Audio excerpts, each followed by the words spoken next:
Hi, I'm David Butler. I'm Emily Freeman. And welcome to day number 6 of our week-long Easter celebration. This week we have been looking at Easter through the eyes of those who were there. And today we are going to study Easter through the eyes of Thomas.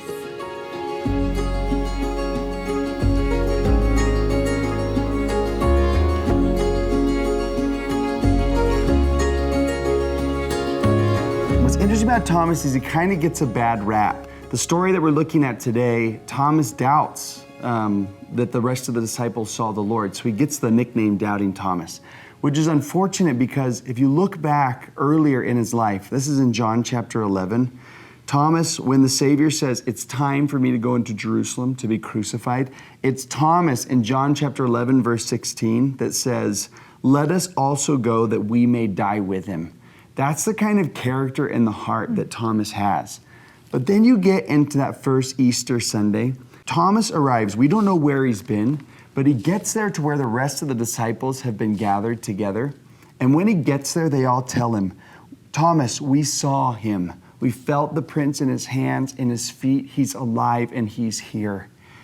And I just can't help but think about what Thomas was feeling in that moment. Of all the quorum of the 12 that was there, of all the disciples that were there, why did Jesus come when he wasn't there? Especially when he's the one who was so bold in his testimony of him. Why did he not get to be there when the rest of them were there? Did he get forgotten? Was Jesus even going to come back to him? So every time I read this story, I just think it's no wonder. And then it says, after 8 days, right? So he's been waiting 8 days since they all told him this amazing story.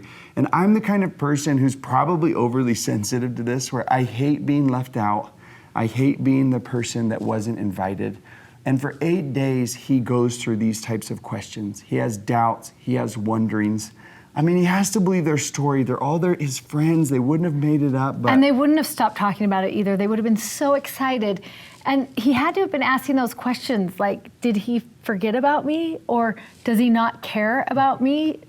What if he doesn't come back?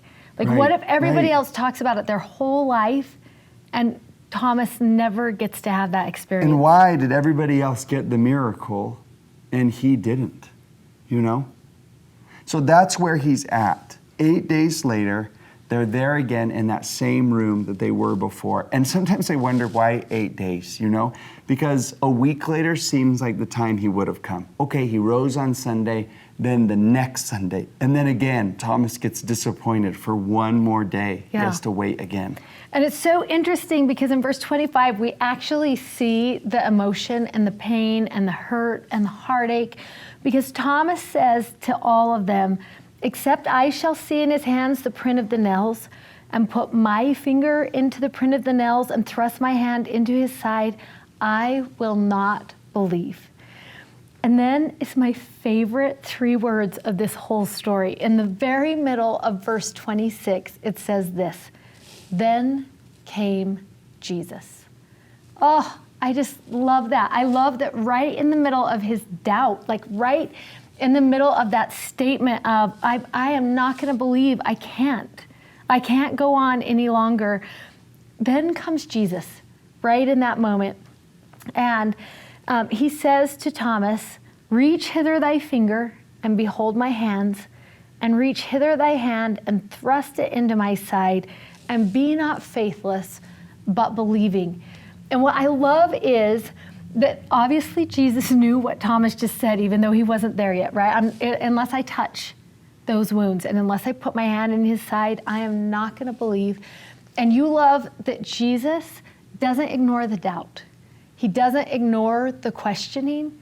He goes right to that place where Thomas is saying, I just can't believe if I don't have this experience. And he says, okay, Thomas, touch my wounds, right? Put your hand in my side and be believing.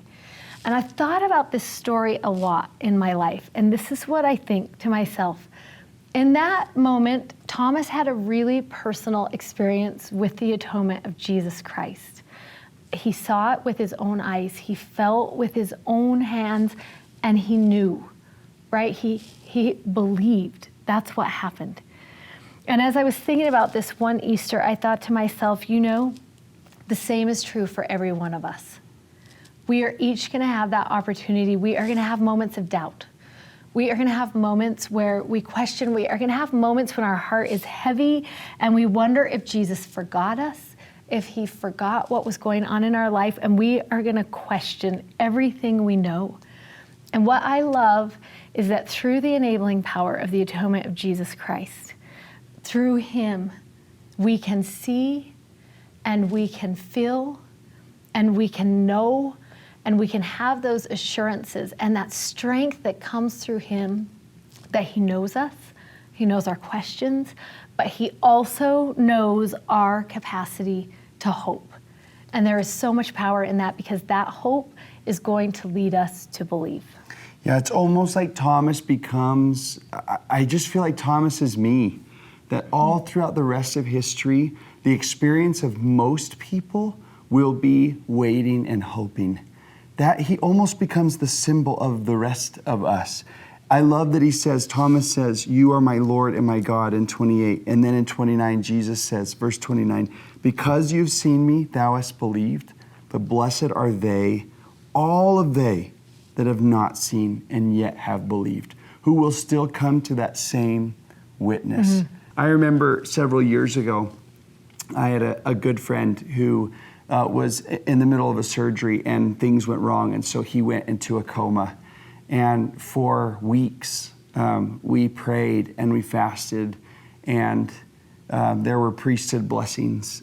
We were just waiting for anything that would happen for him to come out of that coma. I even went and bought him his favorite milkshake at JCW's and put it in front of him, thinking maybe that is going to work.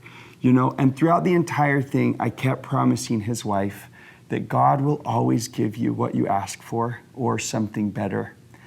And I said, keep believing and keep on hoping. What's interesting is after all of that, he ended up passing away. And he didn't get the blessing that we had all been hoping and praying for. And I remember going to her house. He actually died on Easter Sunday.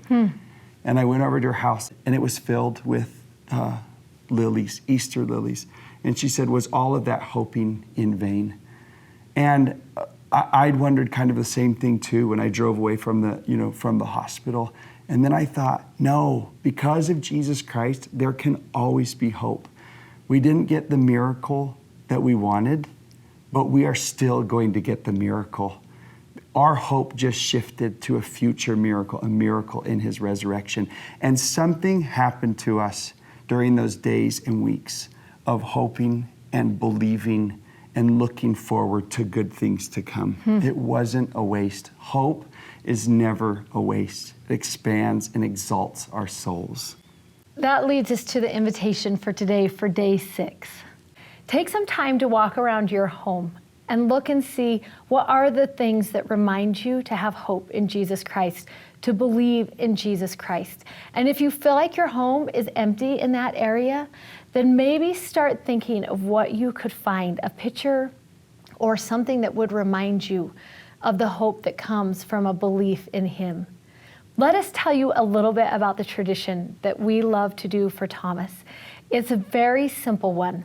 I love to go down to the flower shop right by my house, and I purchase a bouquet of white Easter lilies. These lilies are sometimes referred to as the white-robed apostles of hope. Isn't that a beautiful name? And we put them up right in our kitchen. It fills our whole house with that beautiful smell of lilies, and it's what reminds me so much of Easter.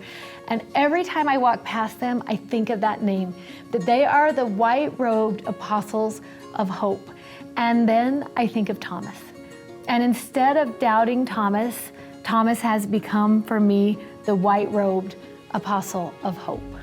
And what's so neat about lilies is they come from bulbs, which means for most of the year, you're waiting for them to come up. And yet, year after year, they do. And that is just a symbol. There's such a powerful symbol of eventually the hope and promises of Jesus Christ will come up out of those dark places, and they will bloom into something beautiful. Thanks for being with us for day 6.